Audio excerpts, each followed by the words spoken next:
बहुत समय पहले एक राजा था जो खुद के बारे में सोचता था कि वह बहुत ही नेक सोच, दयालु स्वभाव और दरिया दिली है। उसे लगता था कि वह स्थितियों को सही से समझने, हर बात पर न्याय करने और हर विषय में उचित विचार रखने वाला व्यक्ति है। राजा की 3 बेटियां थीं।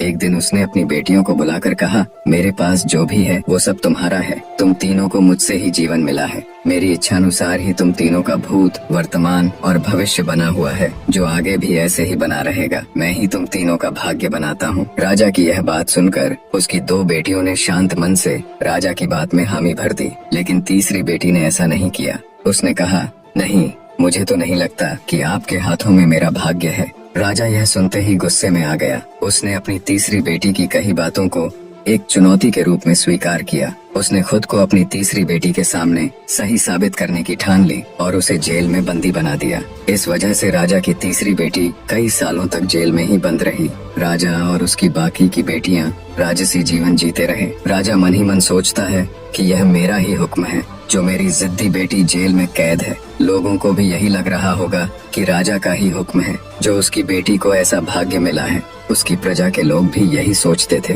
उन्हें लगता था कि राजा की तीसरी बेटी ने जरूर कोई गलत कार्य किया होगा, तभी उसे जेल में कैद करके रखा गया है, वरना कोई भी पिता अपनी बेटी के साथ भला ऐसा क्यों करेगा। राजा कभी कभी जेल में कैद अपनी तीसरी बेटी से मिलने के लिए जाता था। उसकी बेटी बहुत कमजोर हो गई थी, लेकिन अभी भी उसके विचारों में कोई बदलाव नहीं आया था। मगर राजा अपनी कमजोर बेटी की हालत और नहीं देख पा रहा था। एक दिन उसने अपनी तीसरी बेटी से कहा, इस तरह से तुम्हारा जिद करना मुझे बहुत गुस्सा दिलाता है। अगर तुम इसी तरह मेरी आंखों के सामने रही तो गुस्से में मैं न जाने क्या कर बैठूंगा। मैं तुम्हें मौत की सजा भी दे सकता हूँ, लेकिन मैं एक अच्छे दिल का व्यक्ति हूँ, इसलिए मैंने सोचा है कि तुम अब मेरे राज्य के पास के ही एक जंगल वाली जमीन पर जानवरों के साथ रहोगी। राजा ने आगे कहा, उस जंगल में सिर्फ उन्हीं लोगों को रखा जाता है जो मेरे आदेश का पालन नहीं करते।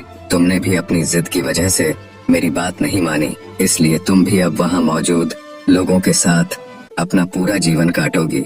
इसके बाद तीसरी बेटी को उस जंगल की जमीन पर रहने के लिए भेज दिया गया। वहाँ पर वह फल और सब्जियां खाने और एक गुफा में रहने लगी।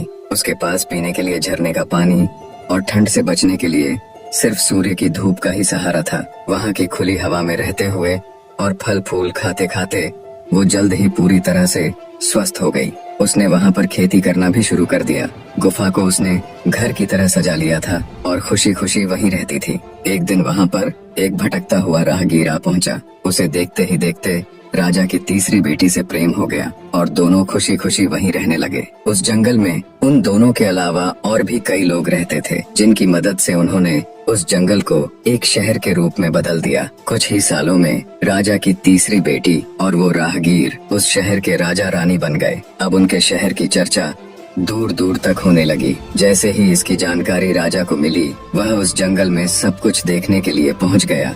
जब उसने वहां की राजगद्दी पर अपनी बेटी को बैठे देखा और साथ में एक खूबसूरत युवक को, तो उसके होश उड़ गए। राजा की बेटी ने अपने महल में अपने पिता का पूरे सम्मान के साथ स्वागत किया। उसने अपने पिता से उसके बुरे बर्ताव व फैसले के लिए कुछ भी नहीं कहा। जैसे ही राजा वहां बैठा तो उसे एक आवाज सुनाई देने लगी, जो कह रही थी कि हर इंसान स्वयं ही अपना भाग्य बनाता है, कोई अन्य इंसान किसी और का भाग्य नहीं बना सकता। इसके बाद राजा को खुद ही अपने किए पर पछतावा होने लगा और उसने अपनी सभी बेटियों को अपने भाग्य से आजाद कर दिया। उसने अपनी तीनों बेटियों से कहा, भले ही तुम तीनों का भाग्य मेरे हाथों में है, लेकिन हर व्यक्ति खुद ही परिस्थितियों के अनुसार अपना भाग्य अच्छा या बुरा बना सकता है। निष्कर्ष, राजा और उसकी 3 बेटियों की कहानी हमें यह सीख देती है कि कोई भी व्यक्ति किसी का भाग्य बना या बिगाड़ नहीं सकता। हमारा भाग्य खुद हमारे हाथों में ही होता है, जिसे हम अपनी सूझबूझ से बुरी परिस्थितियों में भी अच्छा बना सकते हैं।